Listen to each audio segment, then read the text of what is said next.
እስኪ ስለ ሻለቃ በላይ ብዙአየሁ ጀብድ ልንገራችሁ። ባህር ዳር 360 ዲግሪ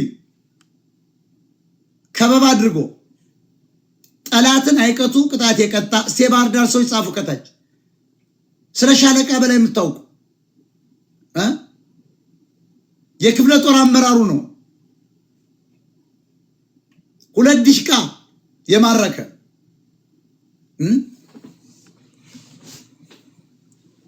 ይሄ ሰውዬ አዛዥ ከናጃቢው ሰብሮ የወጣ እኮ ነው። ሌላ ሻለቃ በላይ ብዙአየሁ የሚታወቀው በ13 ዓመቱ ወደ ኤርትራ መሄዱ ነው። በ13 ዓመቱ እስካሁን ድረስ ትግል ላይ ነው። ሌላው አንደኛ ክፍለ ጦር እሸቱ ጌትነት የአማራ ፋኖ በጎጃም የአደረጃጀት ዘርፍ ኃላፊ የነበረ ባህር ዳር ከተማ በመወለዱ ብቻ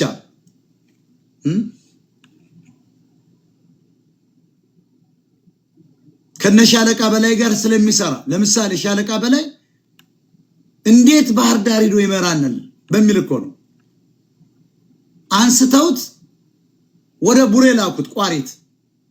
እዚያ ሲመድቡት ሊመቱት እንዳሰበ ህዋትን እንደማይቀበል ስለሚያውቁ ጀግና ስለሆነ መጥፋት አለበታ ወደዚያ ሲመድቡት ነው አልሄድም ብሎ ወደ ተወለደበት አካባቢና ሞጣ እየተንቀሳቀሰ ያለው። ከዚያ ተቃውሞ የአማራ ፋኖ በጎጃም አስተዳደር ተመደበ። ያንንም አልቀበልም አለ። ለምን ይበልጣቸዋል? እነዘመነ ሁሉ ይበልጣል። ባይዘው 3000 ጦር ስሙኝ፣ የሱን ጀብድ 3000 ወታደር ከቦት ኮሎኔሉን መሪውን ማለት ነው ገሎ ከናምስት አጃቢዎቹ ጋር እርምጃ ወስዶ ያመለጠ ጀግና ቢኖር በአማራ ፋኖ አሁን በዚህ 2 ዓመት ጦርነት ውስጥ በህዋትም ጦርነት ውስጥ በኤርትራ ጦርነት ውስጥ እንዲህ አይነት ጀብድ እስካሁን ተፈጽሞ ያውቃል። 3000 ጦር ከቦህ አጃቢን ይዘህ ተዋግተህ አጃቢንም ሳይመታ ይዘህ ወጥተህ 5 አጃቢ በጥይት ቆልተህ ኮሎኔሉን ገለህ ታመልጣለህ እንዴ አንተ? ይሄ ሻለቃ በላይ ብዙአየሁ ይባላል። አሁን እነዚህ ጀግኖች ማንንም አያውቃቸው። ውሸት ነው ካላችሁ ገብታችሁን ከራከሩ። ይሄ ውሸት ከሆነ ባህር ዳር ላይ ያላችሁ ሰዎች ሞጣ መስክራ ከታች ጻፉ። በላይ ምንድነው ያደረገው? 3000 ጦር ነበር የሚከበበው ብቻውን። አዛዡን ተስቦ ሄዶ ኮሎኔሉን ገሎ 5 አጃቢዎችን ግንባራቸውን ብሎ ከ3000 ጦር መካከል የረፈረፈው ረፍርፎ ቁጥር የለውም የሞተው ያመለጠ ነው። ሰብሮ ተከቦ ስለሚታወቅ እሱን ለመምታት የመንግስት ጦር ከበበው። 3000 ጦር ለአንድ ፋኖ አንድ ፋኖ የሚመደበው 100 ለ100 ኤርትራዊ ለ500 የኢትዮጵያ ትግሬ ነው ብያቸዋለሁ። ለኦሮሞስ አንድ ፋኖ የሚመደበው እንደዚሁ ለ500 የኦሮሞ ወታደር ነው። እንታ ታውቃላችሁ። በጥንት ታሪክ ስላሴ ያለው እኔ ፋኖ ዝም ብዬ ላሞግሰው ፈልጌያለሁ። ፋኖ ስለሚችል ነው፣ ልዩ ኃይል ስለሚችል ነው። ምን ይሻው ተኩሶ ይመታል። አማራ ነው።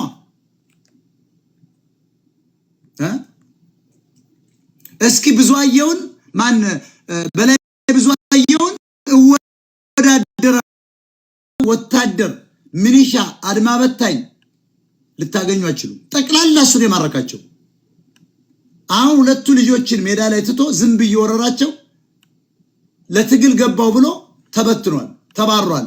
የኮሩ ምክትል ሰብሳቢ አደረጉት። ይሄ ሰውዬ የደሃ ልጅም አይደለም፣ እንደ ወርቁ አይተነው የሀብታም ልጅ ደሃ አይደለም። ቸገረው እንዳትል ለትግል ቸግሮት አይደለም። ተሳቢዎችን ሁሉ ሽጦ ነው የገባው። በመቶ ሚሊዮኖች ብር የሚያንቀሳቅሰውን ካሽ ይዞ ስናይፐር እየገዛ ምናምን እያደረገ ነው የገባው። ቪላውን ጥሎ ነው የገባው። 2 ልጆቹን ሚስቱን በትሮ ነው የገባው። ይሄ የምናገረው ነገር ውሸት ነው ካላችሁ ሁለተኛ እኔ ሚዲያ ላይ አልመጣም። እነዝናቡ ስላልፈለጉት ብቻ ነው ያገለሉት።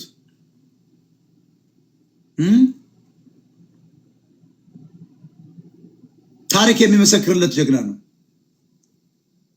ይሄ ሰውዬ። ልንገራችሁ የአራቱም ያፋባ የምትሉት የአራቱም ክፍለ ሀገር መሪ መሆን የሚችል ነው። መስግባቸው ይሄንን ቁረጡት። የአራቱም ክፍለ ሀገር መሪ መሆን የሚችል ነው። የቢቸና ሰው ምክትል ያደረጉት ለምን እንደሆነ ታውቃላችሁ? እንዳይከፋው እንዳይሄድም አምጾ ወጥቶም እንዳያጋልጣቸው እንዳይገፉት አየ እንዳያማጥረው እንዳይበላ ግፋው ማለት ነው። ጊዜ የቆሰለ የመቶ አለቃነት ኮርስ ወስዶ በከፍተኛ ማዕረግ የተመረቀ ካርታ ማንበብ የሚችል ዘመነ ካርታ ማንበብ አይችልም። ባይዘው ዝናቡ ካርታ ማንበብ አይችልም። አስረስ ማረዳምጤ ካርታ ማንበብ አይችልም። ይሄ ሰው ግን የመቶ አለቃነት ኮርስ ወስዷል። ሙሉን ዲፕሎማ ማለት ነው። ያን ወስዶ ካርታ ማንበብ ይችላል። ወታደራዊ ጠበብት ነው። ሰቃይ ነው ደግሞ በትምህርቱ የህዋትን ሴራ ጠንቅቆ የሚያውቅ አናሊሲስ የሚሰራ አሁን ምን አደረጉት? ዘመቻ መምሪያ ለኮሩ ማለት ነው አደረጉት።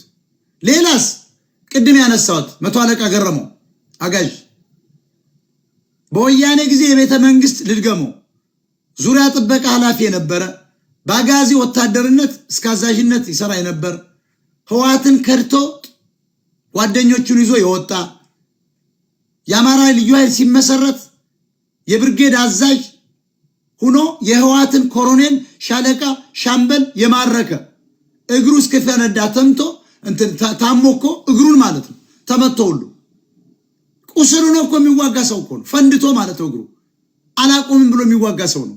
ማን ይባላል? ገረመው አበበ ነው።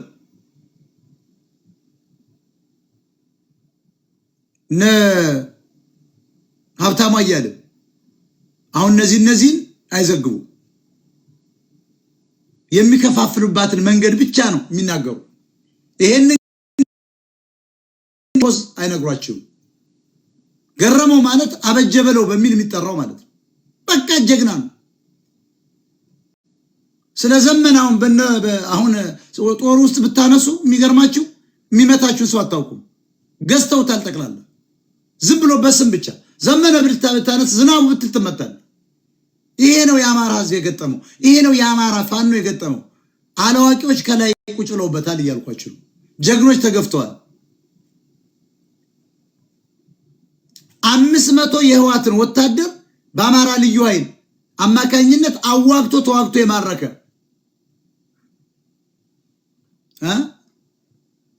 ክልል ላይ ስልጣን አልሰጠው ሲሉ ከርቶ ፋኖ ሲመሰረት ከፋኖ ጋር የአምስተኛ ክፍለ ጦር ወታደር አዛዥ የነበረ ማለት ነው። ጠቅላላ ምዕራብ ጎጃምን ይመራ የነበረ ነው። ከዚህ ሄዶ ቋሪት፣ ፍኖተ ሰላምን፣ ቡሬን፣ ጅጋን ሲመራ ሞርተራን ማን የምትባል ቀበሌ ደግሞ ነበረች ባካችሁ ረሳዋል። ይሄ ሰውዬ እንግዲህ ይሄ ሁሉ ሲመራ ምንድን ያሉት መሰላችሁ? ምዕራብ ጎጃም እነ ዝናቡ እዚያ ጋር ሄዶ ሲመራ ስለበለጣቸው ምን አሉ? እንዴት ከዚህ ከምስራቅ ጎጃም ከዚያ እንግዲህ ዳሞት እኮ የኛ ነው